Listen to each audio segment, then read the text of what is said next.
आ रहा है आप लोग के बीच एक बड़ा धमाका। ट्रेंडिंग स्टार खेसारी लाल का नया गाना बहुत जल्दी आप लोग के बीच लॉन्च होने वाला है।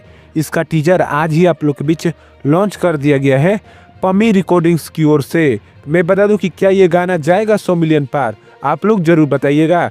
चलिए शुरू करते हैं आज का वीडियो। आपका स्वागत है हमारे चैनल में, लास्ट वीडियो देखते रहिएगा। अगर नए हैं तो हमारे चैनल को सब्सक्राइब जरूर कीजिएगा ताकि कोई भी भोजपुरी खबर आपसे छूटे ना। मैं बता दूं कि ट्रेंडिंग स्टार खेसारी लाल का नया टीजर आप लोग के बीच लॉन्च कर दिया गया है आज दोपहर में। मैं बता दूं कि पमी रिकॉर्डिंग्स की ओर से आप लोग के बीच इसका टीजर लॉन्च किया गया है, जिसको गाया हुआ खेसारी लाल यादव ने और खुशी कक्कर ने। कृष्णा बेदर्जी ने इसमें लिरिक्स दिया है और म्यूजिक इसको आर्या शर्मा ने दिया है।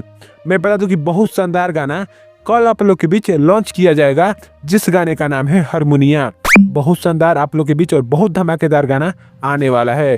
कल 7:30 बजे आप लोग के बीच लॉन्च किया जाएगा। इसका टीजर आज दोपहर में आप लोग के बीच लॉन्च किया गया, जिसको आए हुए 6 घंटे हो चुके हैं।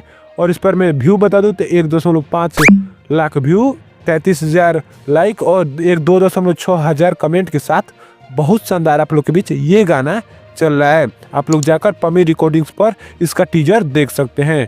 कल आप लोग सुबह तैयार रहिएगा धमाल मचाने के लिए। ट्रेंडिंग स्टार खेसारी लाल का नया गाना आप लोग के बीच लॉन्च होने वाला है। यही एक छोटी सी खबर थी, कैसी लगी जरूर बताइएगा। धन्यवाद आपका देखने के लिए।